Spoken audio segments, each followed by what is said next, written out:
my predomination, my domination, and I am offering my subordination to you. Nama. I'm offering my respect to you. This is the way of spiritual progress, to comprehend and understand superiority, because ultimately we want to come to the supreme principle. And in order to come there, we have to learn how to become subordinate, because no one can approach that supreme without being subordinate, because everyone just happens to be subordinate. But in the material world, the conditioned souls have forgotten this fact by the influence of Maya, the illusory energy. And they're trying to be independent and insubordinate. Okay? So the Vedic knowledge teaches one from birth, from childhood, how to give namaha, respect. First to one's parents. Parents are worshipped like guru, a worshipable lord and master. In Vedic culture, very great obedience to parents. And their parents have obedience to their parents. And this beautiful culture is handed down for centuries and thousands and millions of years. Always there. So the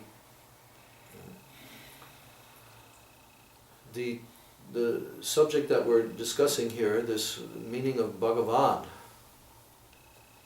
as he just told, Bhagavan is the supreme person who possesses not just partial opulence, like all of us do.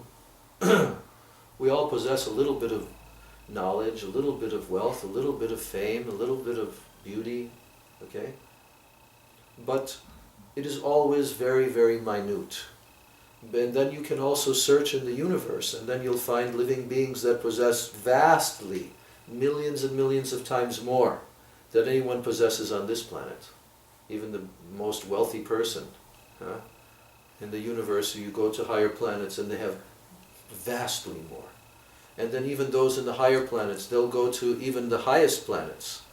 And they're just inconceivably beyond. Within the material sphere. But then we enter into beyond the universe, and then we enter into the realm which is called Paravyom. Paravyom means that supreme sky, that unlimited domain. Unlimited domain. There's no limit there. And it's eternal. It never ever stops existence. So there, everything there is a vastava vastu, an eternally existing substance, object. Nothing diminishes there. Nothing deteriorates there. Everything is real there. It's real. All forms are real, not temporary. So the supreme form is the form that possesses more than any other form, because all forms is called rupa. Rupa means form. So all forms possess opulences. They possess some beauty. They possess some knowledge. This is the personal feature of the Supreme Truth.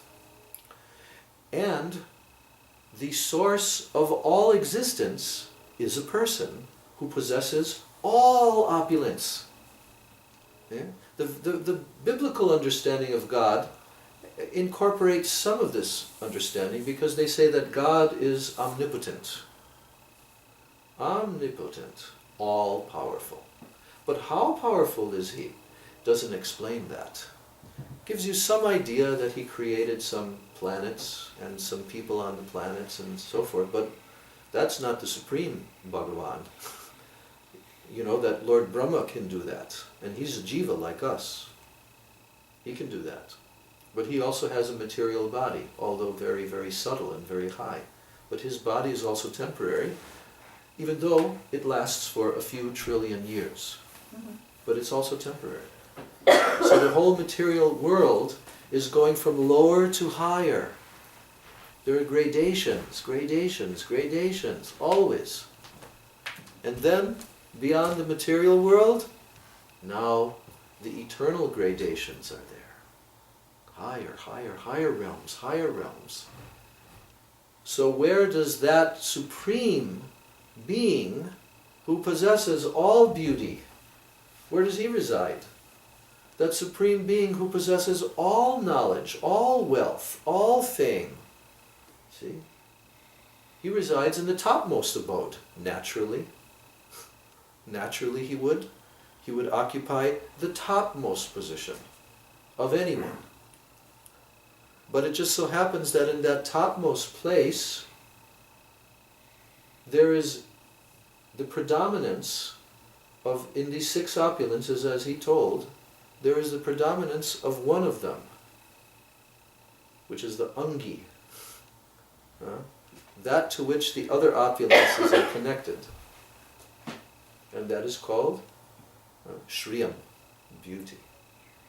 Beauty. Shriyam. Everyone is searching for Shriyam, for beauty. Everyone. No birth defects there. Oh. Yeah.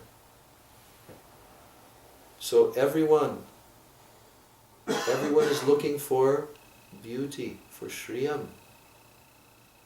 And this is why in the material world the attraction between male and female is there, and Maya creates very young, attractive bodies that are temporarily attracting the opposite sex. But then as they get older, that attraction wanes.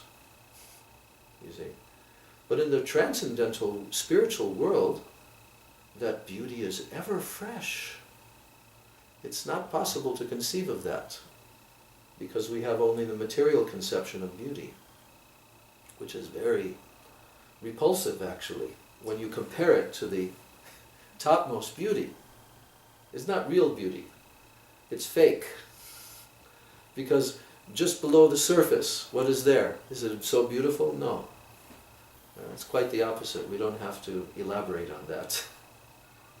But in the spiritual realm, that beauty is Sat Chit Ananda.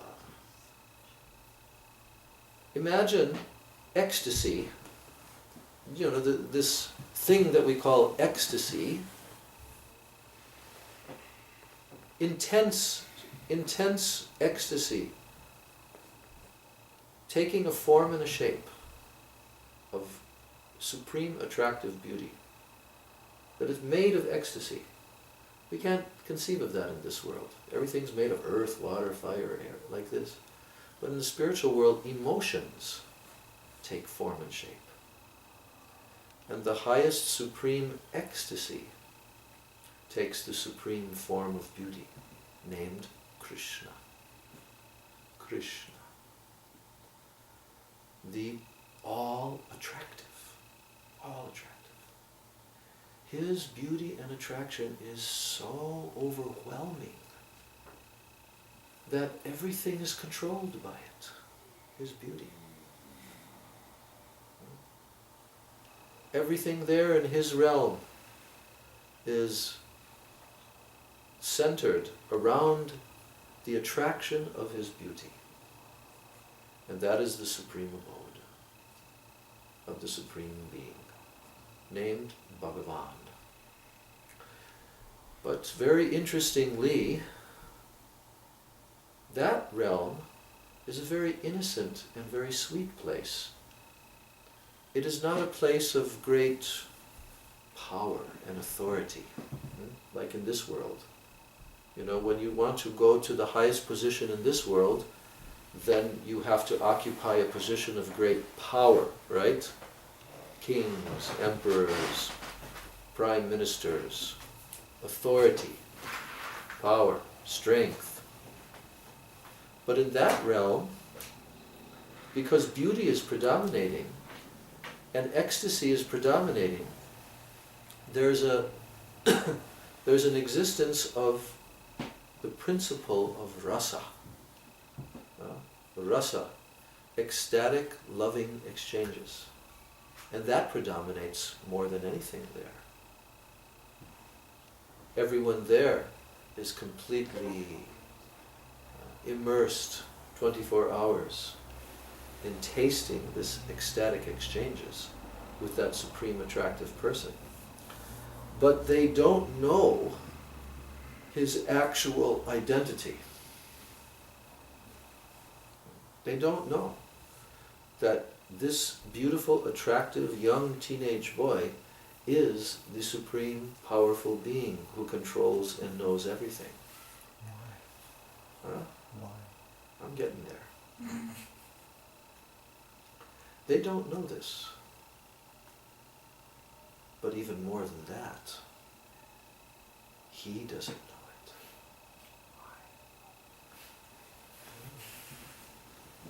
He doesn't know it. He doesn't think about it. He doesn't have a self-conception that I am the supreme absolute being who is the cause of all existences. Everything that exists is my energy. I control everything. I know everything. I have all opulence. Now, why does he not know? He can know. At any moment he can know.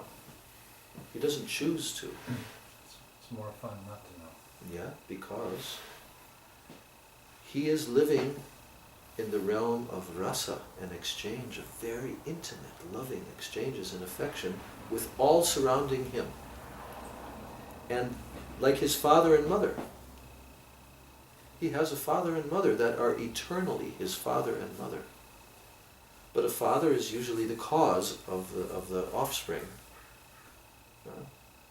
But in the spiritual realm, Krishna's supreme energy, called Yogamaya, has created a realm in which all of his intimate associates, they simply love him as their intimate friend that they can play with. There's no fear, because if they understood that he is the supreme Aishwarya, most opulent supreme being, you understand? There would be some hesitancy.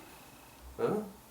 And that was displayed in the Bhagavad Gita, when Krishna revealed to Arjuna his universal form. Then Arjuna began to pray and apologize. Oh, I addressed you as my friend. Please forgive me. You understand? So then Krishna again gradually covered him with his Yogamaya. But Krishna himself likes to forget that he's the supreme. But at any moment, he can be all-knowing also. This is the amazing thing. He's called Sarvagyata, all-knowing. Or Mugdata, not knowing. And his Yogamaya energy controls that in his pastimes, in his leelas. I'm going to give you an example now so that you can understand this. A very amazing pastime of Krishna when he was only like 4 or 5 years old, growing up as the son of Maharaj Nanda on our planet 5,000 years ago. This is from the Srimad Bhagavatam. Krishna, as a young boy, he was roaming in the forests. At first, when he was very small, he only took the calves, but there were thousands of calves. And his young friends, who were his boyfriends, his sakhas, his very intimate friends, they were his same age as him. And they would run and play in the forests. And sometimes demons would be sent by King Kamsa. King Kamsa understood that Krishna, the son of Vasudeva and Devaki, he is going to kill me. So Kamsa, you have to learn the story of Krishna's birth. Kamsa tried to imprison his parents, and it was predicted that the 8th son would kill this evil king, Kamsa. So he was trying, and he was killing all the children as they were born, up until the 8th one. But Krishna defeated, and he used his Yogamaya potency and went across to the other side of the Yamuna, where Vrindavan is, and then he lived there as he was growing up. But eventually Kamsa found out, and he would send different very powerful demons to try to kill Krishna. But they never came back, because Krishna playfully killed all of them. And every day, Krishna and his friends would play in the forest of Vrindavan, and demons would come, and then Krishna would kill them. In many amazing ways. Like playing, like a child plays. Not like a great, powerful... So, Lord Brahma saw that Krishna had killed a very huge demon that took the form of a snake and had swallowed all of his cowherd friends. It's called Aghasura. In the previous times, the demons had mystic powers. They could change their bodily forms and shapes. In the universe, that is still existing. They can change, they can disguise themselves, and they can appear in different forms and shapes. So this demon, Aghasura, he appeared as a huge snake. And the cowherd boys, they entered into the mouth thinking it was a mountain cave. But as they were entering, they also knew, oh, actually it's a snake. And his mouth is opened up like a mountain cave. Well, let's go inside and play because Krishna will protect us. So they went in, and then he closed his mouth. And then Krishna saw from outside. And like a small boy, he began to cry some tears. Oh, my friends, my friends. So, but the Aghasura was waiting for Krishna. So then Krishna went, and he entered in. And then, when he came inside, it was very dark and bad smell. So Krishna found his cowherd boys, and they were all unconscious inside of the belly of the snake. Then Krishna expanded himself and became bigger and bigger and bigger, and the snake became suffocated and choked, and he was killed. Did he become hot? Hot? Yes, Krishna, like molten lead. I don't remember if he became hot. That was. Okay.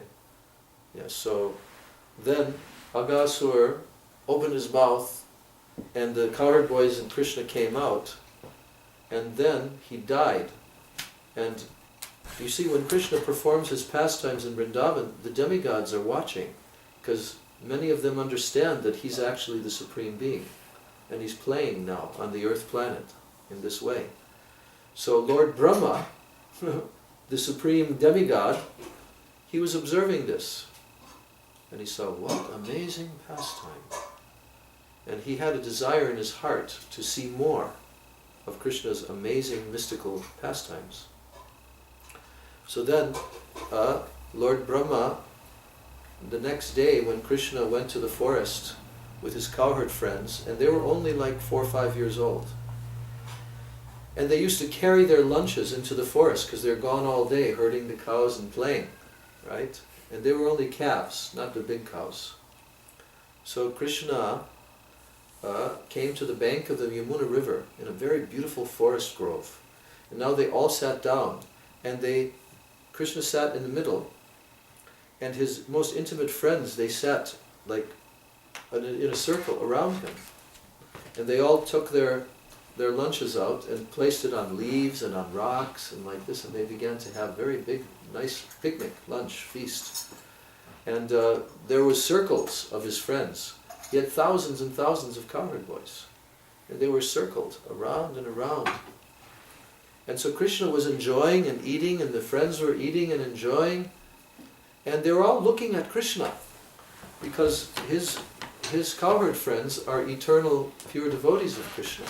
They love Krishna, and they're so attracted by Krishna's beauty, always. But they have the mood of intimacy with him. So sometimes they play games like, they take something, they bite on it, and they put it in Krishna's mouth. And sometimes they play tricks on each other, like one cowherd boy, Madhu Mangal, he's a very special personality. And he likes to joke a lot, and he's also a Brahmana. So he likes to eat sweets, and he likes to eat a lot. So the other cowherd boys play tricks on him sometimes, and once they took a pakora. Pakora you may have had before, the devotees make like inside there's some vegetable, and they make a batter, like a pancake batter, and then they dip it in, and then they fry it, deep fried. It's very, very tasty. So what they did was they took the vegetable out, and they put some very, very strong chili inside. And so when Madhu Mangal grabbed it from the other cowherd boy and he began to eat it, and he was, and then all the cowherd boys laughed and laughed. They play tricks like this, they joke. That's where all the joking and camaraderie comes from in this world. It comes from Krishna. So, they were all sitting surrounding Krishna, but very interestingly, each one of the cowherd boys, they each felt and experienced that Krishna is looking at me. Every single one of the thousands of cowherd boys all experienced that Krishna is looking at me and he's eating food with me. Even those who were behind Krishna. Now, why is that? Why did they experience that Krishna is looking at them? Because Krishna was looking at them. How? How can he do that? Yoga Maya can do anything. And plus he wants to please his devotees. So he's with them, each one. Right. Just as he is right now with each one of us. But is it Yoga Maya that's doing that? Mm-hmm.